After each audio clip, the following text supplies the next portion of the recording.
Coucou, comment ça va? How are you doing today, my loves? So, in today's video, I am going to be answering your questions. I have been getting a ton of questions, DMs, comments, emails on moving to Paris and also, visiting Paris. And so I'm just going to answer all of your questions here because it's so many and there are a lot of similarities over them and a lot of overlap. And so I thought it would be easiest if I did a video. And if you want to know where I am on the Seine right now. I am enjoying this beautiful Saturday, and over here they are doing salsa music and listening to salsa music. So in case you're wondering what's happening across the river, lots is happening. I'm going to split this up into questions that I've been getting about visiting and then questions I've been getting about moving. So first and foremost, when it comes to visiting, I've received a lot of questions on, the credit cards that you can use, or, if you can't get a Weiss card, what alternatives there are. To be completely frank, I'm not entirely certain what the alternatives are really to Weiss because I just have Weiss. I believe that Revolut is an alternative, Revolut. Is an alternative. I also believe that some banks have, travel cards. So when I used to visit, I actually had the Bank of America travel card and it had no foreign transaction fees, so that's why I used that. But then I would also go and I would get about 500 euros and I would also bring with me 500 euros in cash. So if I was coming for 7 days, 500 euros is about what I would, probably use for over 7 days. And that assumes, breakfast is at the hotel and then you're just paying for, your lunch and your dinners and any small little knickknacks and whatnot. And then I would use up my cash as much as possible for little purchases. And then for either bigger purchases like shopping or frankly, purchases where I was not so certain about this vendor, I would use my travel card. And always research the best places to get cash exchanged because mine happened to be some random jewelry store in Washington, D.C., not actually at the bank. So another question, I've been getting a lot of questions from people saying, I'm coming to visit, where should I stay? I would say stay in the center. If it's your first time, definitely. I would say I stayed over by Opera during my first visit, and I actually think that was a really great place for us to stay. I would actually aim to stay in a bit more of a touristy area because then you're going to have a lot more people around you. But also one of the great things is people will speak English, so you're not going to have to worry too much about having issues with people not understanding you. During my second trip, I actually ended up staying in the 11th over by Republique, I think. And I ended up in this area. It wasn't a sketch area, but Republique at night is not someplace you should really be if you don't really know Paris and you don't really speak French and if you're a woman all by yourself at 11 or 12 o'clock at night. So I would just say think about it that way. There are always going to be tons of people in the Marais, so that's probably a good area. There are always going to be tons of people around Opera area, so think about it like that when it comes to thinking about places to stay.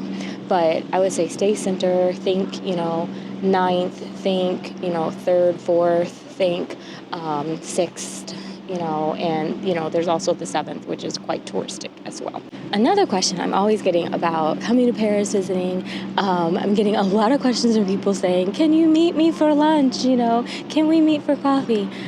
I find that to be so sweet, and I would genuinely love to meet everybody. You have to know something about me. Now that I am free of the legal field, I no longer plan. I no longer organize. I go a lot with my flow. And so I am really big on taking last minute trips out of Paris or last minute day trips. So I'm just not super organized. Plus, a lot of people send me this message 2 or 3 days before your trip. I'm so sorry. It's just definitely 2 or 3 days I'm booked. But also I'm working, trying to build this business and some other things. So it's just right now is not possible. If I was taking coffees every single day, you guys would have me at, 500 pounds. And I'd be shaking because I don't do well with coffee, so I'd be like really jittery. So thank you. I'm so sorry. I can't. It's becoming overwhelming. It's like lots and lots of messages, but I would love to meet you. I'm so sorry I can't. Now questions about moving here. Okay, so one of the first questions I've got a lot is same thing, as it relates to some of the questions about visiting. So, couple things to note. My very, very first YouTube videos are me explaining how to move to Paris. I know that those videos are like me standing at the screen and talking, and maybe you're like, oh, this is boring, but y'all, there is so much good information in there, so many little nuggets. Like, please go watch those videos. Those are going to be actually really, really helpful for you if you're looking to move to Paris. They're really going to give you all of the details. I've also done some other videos where I've described like what my process was like to move to Paris. I want to know, my process was completely indescribable. It is like not realistic, right? Because I moved 2 days before, like I arrived in the country the day before the COVID lockdown, right? Like I got my visa in a week. I got my, cart, my social security card in like a week. Like these are not the things that are normal in France. So you're moving at a completely different time than I was. And so I just want to note that like my story and my path and my way of going about doing it is going to be very different than yours simply because of the time. With that being said, let's get into some of the specific questions. So one question a lot is on housing. Always housing. When it comes to housing, again, someone once gave me this advice: stay in the center. Stay in the center because if there's a strike, you are walking from Lord knows how far to your house. Like it is unreal when there are transportation strikes. So definitely stay in the center.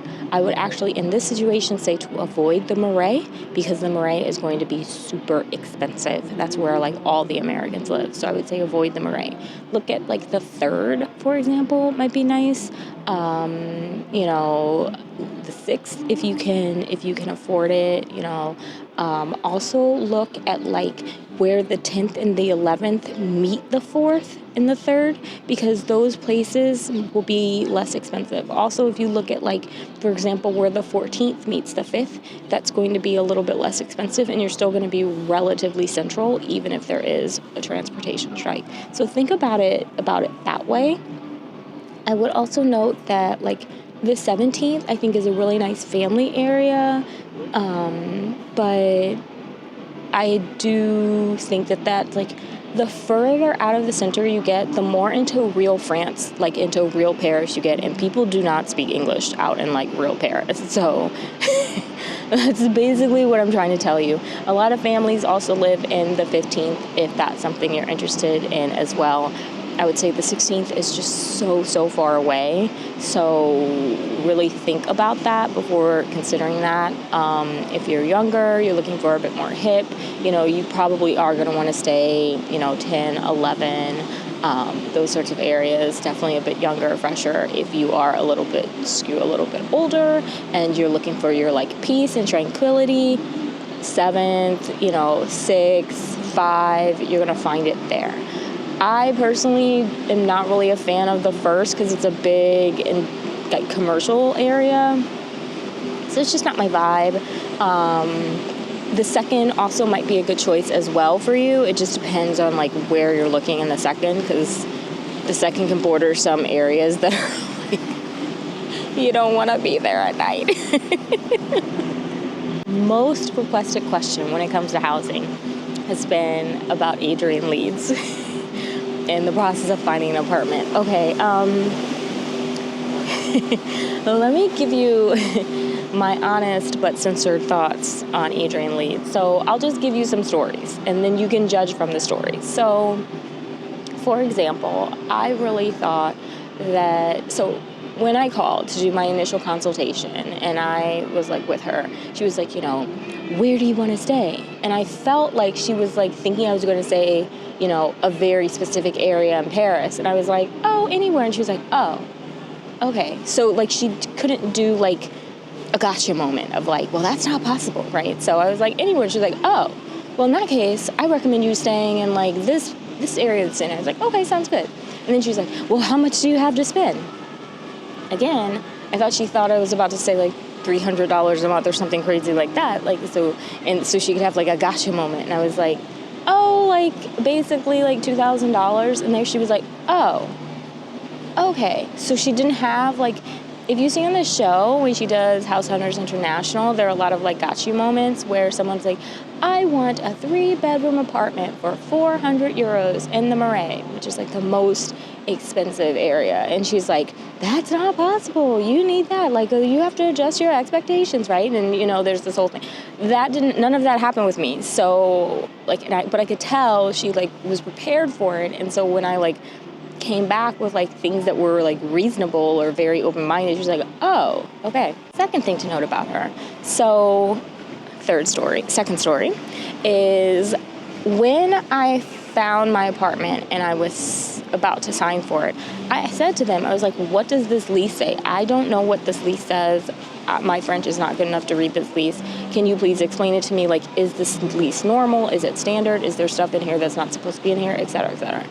Her response to me was, what do you expect the lease to be? You're in France. It's not going to be in English. I was like, I didn't ask for the lease to be in English. I didn't ask for that. I asked for you all, the people I am paying, to tell me whether or not this lease is normal, whether it has stuff in it that's not supposed to be there, etc. They gave me the summary of it that was kind of whack. Ultimately, the lease did not conform to the law. The apartment also did not conform to the law. The apartment was something called insalubre, which means it is it's not habitable for living, and the landlord was cheating me on rent.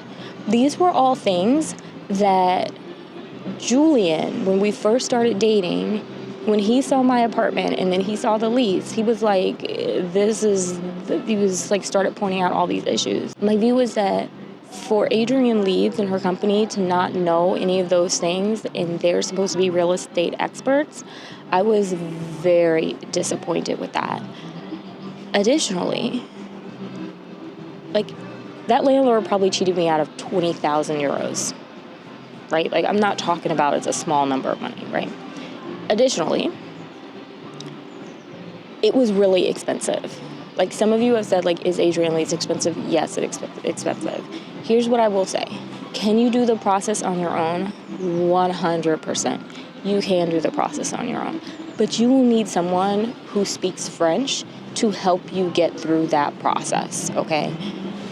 Because it's no joke. And you will need somebody who is in France to, like, go there, visit apartments, do that sort of stuff, because it is no joke. Or you need to come and you need to vote, like, 2 or 3 weeks to being here and, like, seeing apartments. But you have to have, like, the visits and stuff, like, lined up in advance. And be prepared, like, this stuff goes on the market and then goes off the market the next day. So it's fast.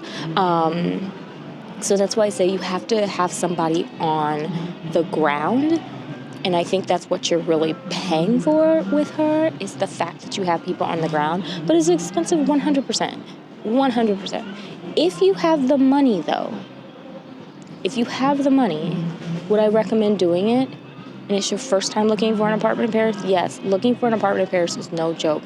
Remember, guys, I have been here for 3 years, and when I was getting kicked out of that last apartment, it took me 3 months to find a new place to live. I didn't find a new place to live until the day before I had to move out of the old apartment. It was a mess, okay? So it is no joke. If you are moving here and you do not have a French CDI, like you do not have a French job, you're going to have to get somebody to help you find that first apartment. It's just the reality of it.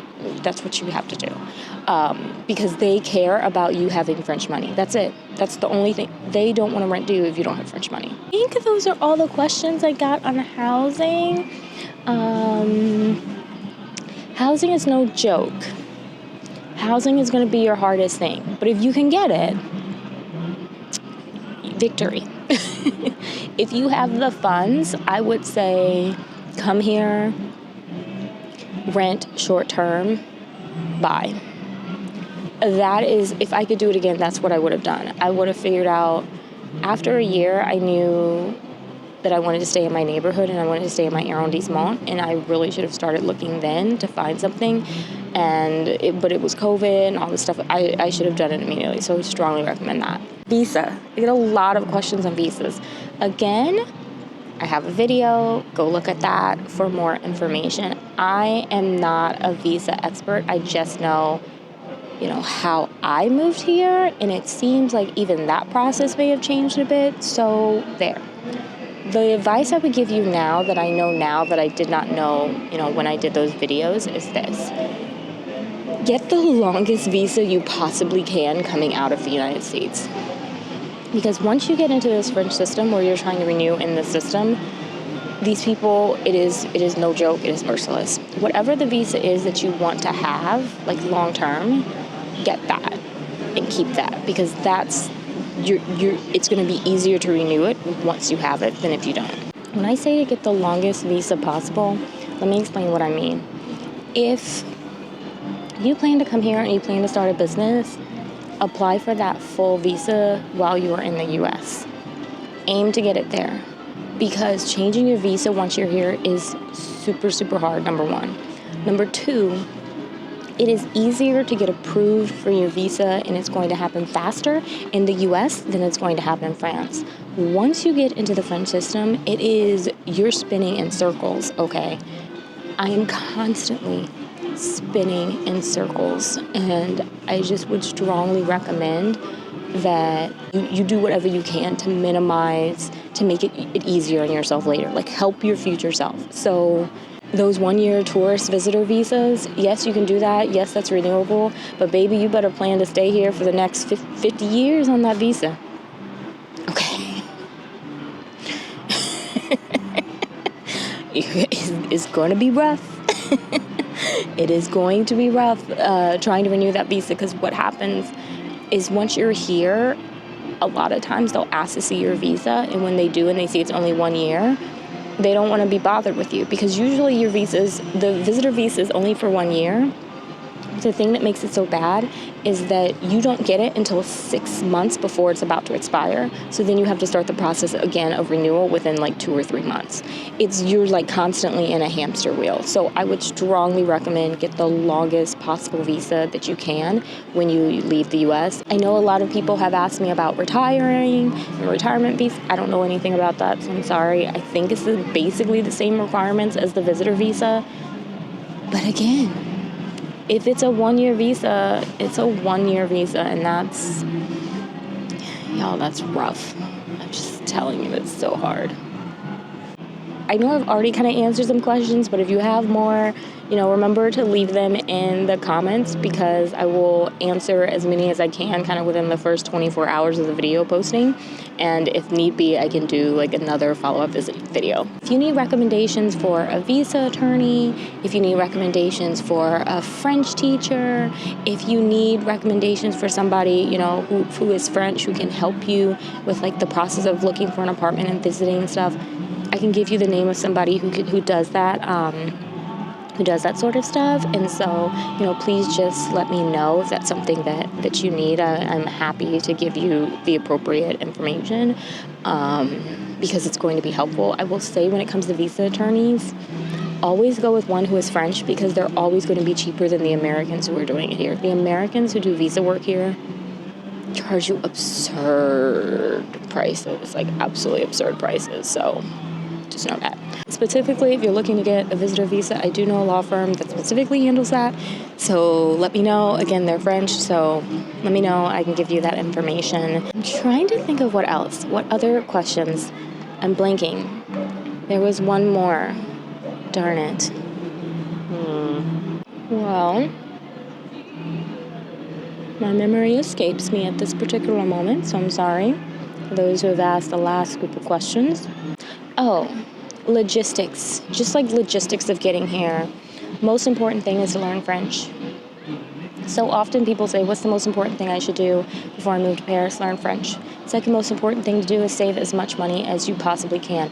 When you are coming here as young, like you're 20 years old, it's a different experience. When you come in here as an adult, baby,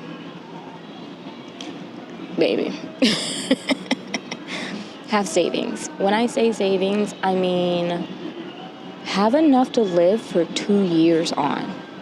Give yourself a 2-year lead time to figure out what the heck you're doing and what is happening. Make sure you're doing that. Start now, thinking about how you can get money converted from dollars to euros, right? You want to have a sizable savings in the bank if you're preparing to move here. Have you noticed that the sun has come out while we're filming this video and now the sky is blue instead of gray? I have. Oh, one last question. I almost forgot. I always get a lot of questions on regions because some people don't want to live in Paris. Some people want to live other regions. I have traveled a lot around France. My favorite region is the Normandy region, tied very close second by Nice. Like my dream would be to spend January and February in Nice and the rest of the year in Paris. And for me, that would be like heaven. So, yeah. But I have visited lots of other regions. I would say travel around and view a lot of the other regions and see if you like it, see what you do like. And if you think that, you are interested in moving to one of those, the best way to get kind of up to date on housing options is to speak with all of the realtors in that city. One of the things that is super important to know that's a big difference between looking for housing in the US versus in France, there's like a central listing. There's central listing sites in the US, right? So you can go and you can look up every single house in a particular neighborhood that's on sale on Zillow or whatever else, and then you'll see that. That does not exist in France. So the only way to find out if an apartment is available, if a home is available, if you don't directly know the person, is to go speak with the different realtors and also to use the apps that I mentioned in my video on how to move to Paris and how to find housing. So that's it. So particularly if you want to buy, you have to go speak to every single realtor. If you want to rent, you're going to have to go talk to all of the realtors in that neighborhood, in that area, so that you can find out what is available. Because each realtor will have certain things that are available, and that those are exclusive to that realtor, and they can only show you the things that they have. That's something that is super different than in the US, and it's really, really important to know. So with all of that said, please let me know if you have any questions that I did not answer in the comments. I am more than willing to answer them for you. I will answer them, I'm kind of in the comments the first 24 hours of the video a lot, so, definitely leave the comments, then and there. That'll help me in being able to respond faster. Alright, so with that said, I hope you've enjoyed this video. Take care, stay safe, and I'll talk to you again soon. Bye!